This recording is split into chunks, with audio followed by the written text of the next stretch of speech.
this is a Nuprol Delta. This has been bought brand new by the owner of this gun. Not even skirmished it yet. Now out of the box, this thing, for some reason we don't quite know yet, is only doing about 50 feet per second on the .2 rounds, which is ridiculous. Now, even though it's a brand new gun, you might say, why didn't you just send it back? The plan was it was coming to me anyway for some upgrades. So rather than have the hassle of trying to post it back to the retailer, get them to resolve it, for it just to come back working and then come back to me and then have upgrades, it's come straight here rather than creating a big faff out of it. I'm sure we'll rectify whatever the problem is. I can't imagine it's going to be overly complicated, but we are going to try and get the power up from what these would have been standard anyway. So it's going to have a few new parts in there. So yeah, let's open it and see what little gremlins wait inside this one.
That could be our problem. Looks like the O-ring is far too small. In other words, it's just not touching any of the sides of in there. So when that's in there, it rattles around, which means there is no way that it's ever gaining any compression whatsoever. So I think that's probably our problem there.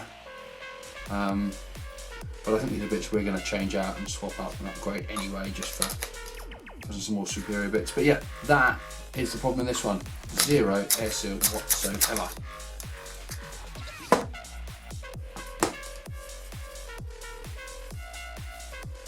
Look at the filth coming out of this. It's a brand new gun. Just gonna focus. There's all sorts of little metal shards and God knows what in this. I don't know if the camera's picking it up properly. But it's brand new freaking gun. And it's horrendous.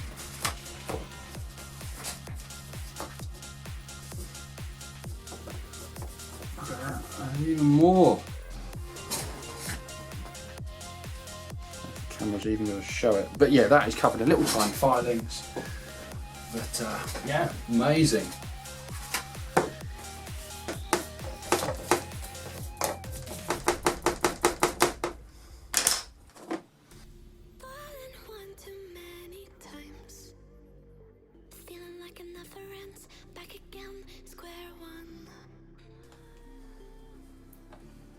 Let's see that.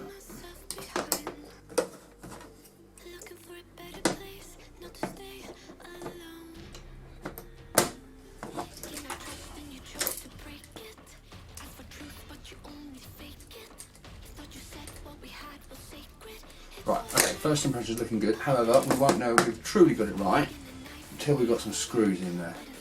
Because you can't check your shimming unless you've got the gearbox closed, as it would be closed.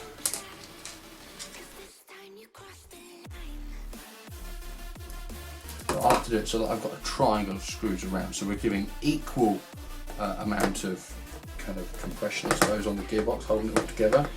So it just replicates as it would be once the gearbox is all together.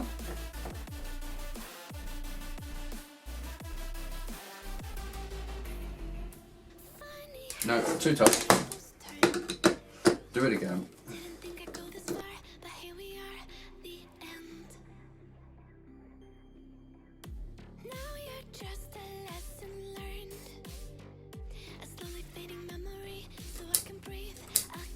So what do we do there? We put a tiny 0.01mm shim just on the top, and the reason I put it on the top is because when I look through here, I don't know if you're going to see it, it's way too dark for the camera to see it, but that to me looks about right for lining up with the motor. So that means when I test it and I line the motor height,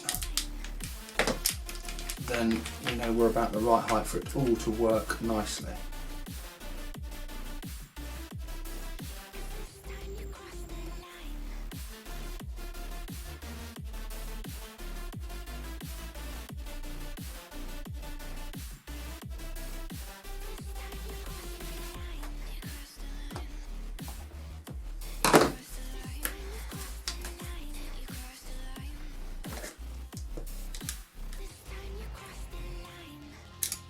Right, so we have got nothing in the gearbox apart from the bevel gear.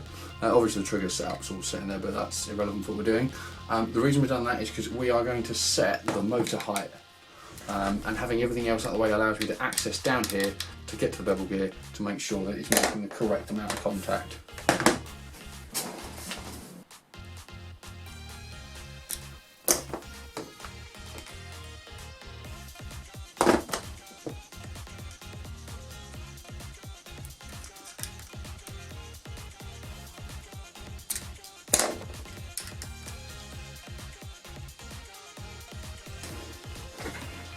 Right, with assembling everything like that, I now know that as the motor comes in, it's not too tight on that gear, and it's also not too loose on it. So we take all that off now.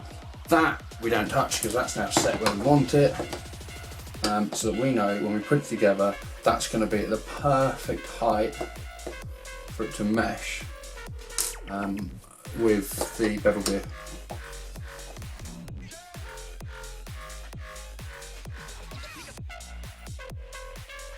One last thing I always do when I'm lining the motor to the bevel gear, and I've made sure with it all assembled that it's not too tight, I like to do what could only be, I suppose, described as an open shell check. So I've got half the shell off. Okay, none of it's actually screwed in, but it does mean I can sit it in there and hold it all together as it would be, and I can just make sure that nothing is horrendously out of place. That is all looking fine in there, so we've got enough bite without being too low or being too high that it's going to push into the centre of the bevel gear. So that's fine. So that is just double checking what we've done. Now that we're happy with that, we'll move on and shim the rest of the gears.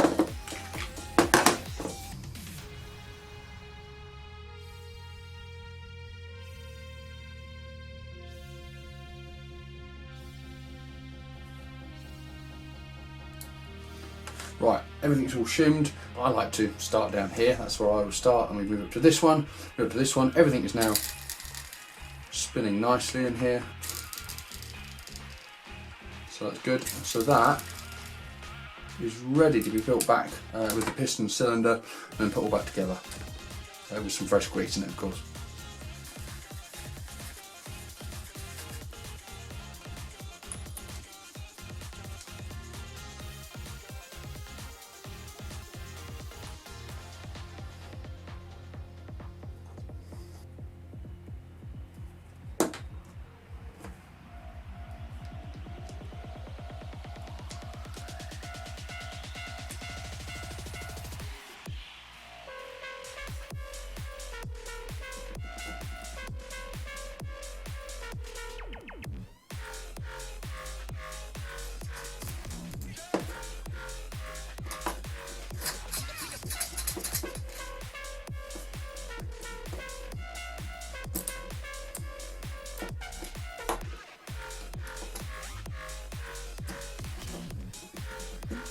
instantly better than what we had before. Look at that. I got my finger off. That was quite happily down like so.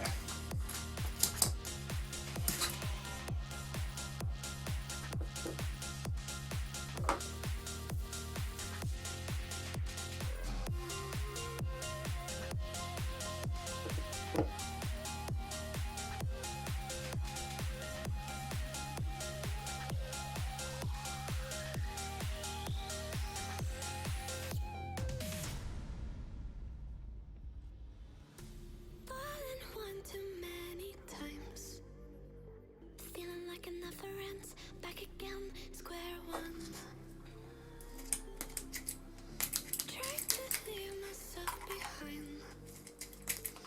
Yep, so seal's good even with the nozzle on the end, so that's all ready to go. Gain my trust and you chose to break it. Ask for truth, but you only fake it. Thought you said what we had was sacred. It's all lies, all lies. I was broken and isolated, but inside held the fire waiting. Not a word that you say can save this, so don't try. 'Cause this time you crossed the line.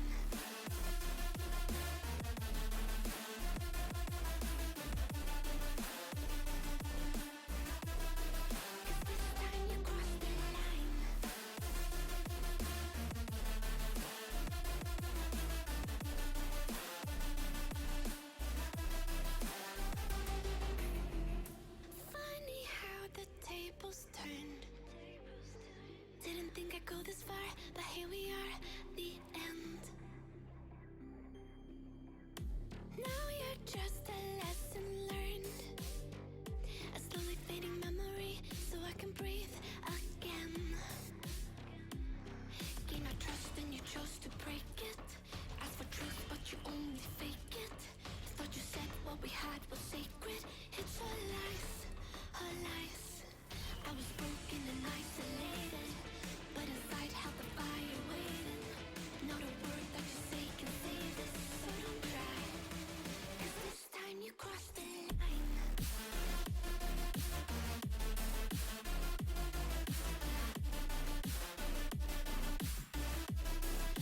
This time you crossed the line. This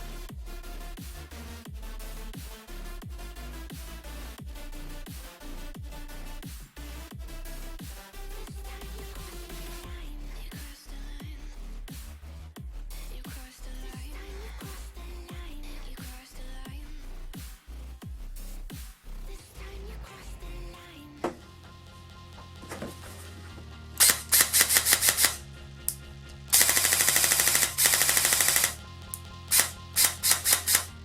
Okay, so that is all that built back up. Upgrade parts put in. Feels like it's cycling fine. I can feel the air's being pushed out of that. We know there's good compression in it, so that should rectify the very low FPS problem. We'll just do the barrel upgrade on it. Just a little fun fact in case anyone's interested. It's a Nuprol gun, but that is an AEG gearbox, that is. You may already know that, but you never know. There you are. Bit of useless information for you. Right, new hop up rubber installed. That's the old one. Don't want that. Barrel's been cleaned. I didn't feel you needed to see that one on this. There are barrel cleaning in my other videos. If you feel so inclined you need to see a barrel being cleaned, so go check them out. I also did the same modifications to the hop up arm in this as I did the Aries in the previous video, so do check that out because that will show you what I have done to make that work with the Omega Dub, so that's worth a check out. But let's put this back together now and see if we have solved the feet per second problem. Right, all back together now. We've got 0.25 rounds in it, so we are firing at, that is 309 feet per second, that's 1.11 joules. Perfect. And that is 311, 1.12 joules. So that's perfect, that's fixed that. So in summary then, the problem on that one, as opposed to the last one we did with a really low FPS, this one had no compression whatsoever in its cylinder and piston, which resulted in no power. Unlike the previous video, which if you're going to check that out you can do, that had a problem with the nozzle not holding, being held by the tappet pack properly. So 2 different reasons for the same fault, being low FPS. So yeah, hopefully that's useful. That probably concludes this video, I should think there. Nothing more to do on that other than you guys to go out and like and subscribe. Speak soon.